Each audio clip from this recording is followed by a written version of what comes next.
নমস্কার, সুপ্রভাত নিউজ থেকে স্বাগত জানাই। আজকের এই ভিডিওটি দয়া করে পুরোটি দেখবেন। ভোট, খেলা, খুন, দাঙ্গা এসব খবরের মাঝে আপনি হয়তো আসল খবরটা খেয়ালই করেননি। কয়েকদিন আগে নীতি নিয়োগ জানিয়েছে 2020 সালের মধ্যে ভারতের 21টা বড় শহরের ভূগর্ভস্থ জল একদম শেষ হয়ে যাচ্ছে। আপনি এই কথাটার বাস্তবতা কতটা কঠিন হতে পারে হয়তো ভাবতেও পারছেন না। সময় হাতে একদম নেই। মাত্র 1 বছরে কত কিছু শেষ হতে দেখবেন চোখের সামনে। নিজেও পস্তাবেন এক বোতল জলের জন্য। রাজস্থানে গরমকালে জল পাওয়া যায় না আমরা অনেকেই জানতাম, কিন্তু বেশ কয়েক বছর হলো মহারাষ্ট্রও সে কথায় নাম লিখিয়েছে। সেটা অনেকেই জানি না। মহারাষ্ট্রে এমন কিছু এলাকা আছে যেখানে পানীয় জল আনতে ট্রেনে করে 14 কিলোমিটার যেতে হয়। কাতরাচ্ছে মানুষ। এবছর সঙ্গে যোগ দিয়েছে চেন্নাই, বেঙ্গালুরু, দিল্লি, গুরুগ্রাম আরও কয়েকটি শহর। চারিদিকে জলের হাহাকার চলছে ওখানে। সোনার দামে বিকোচ্ছে জল।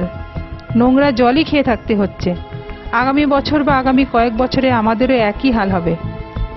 সময় হয়তো সামান্য আছে, তাও বাঁচান, জল বাঁচান, সামান্য হলেও বাঁচান। লাস্ট 10 বছরে, মাত্র 10 বছরে আমরা ভূগর্ভস্থ জলের 61% শেষ করে দিয়েছি। বাকিটা শেষ করতে 2 বছরও লাগবে না।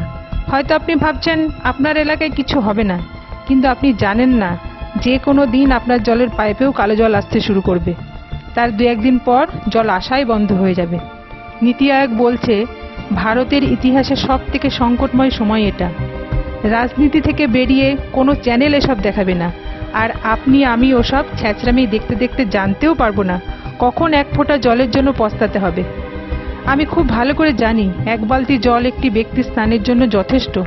তাই অযথা শাওয়ারে দাঁড়িয়ে থাকবেন না, বাথরুমে জল অপচয় করবেন না, কলের জলে গাড়ি ধোবেন না। যতটা পারবেন পুকুর বা বৃষ্টির জল বা জলাশয়ের জল ব্যবহার করুন, কারণ মাটির তলার জল একবার উঠে এলে আর ফেরানো যায় না।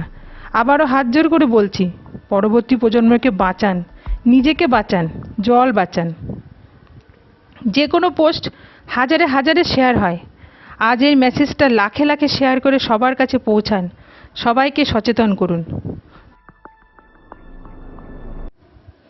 আমাদের এই ভিডিওটিকে যদি ভালো লাগে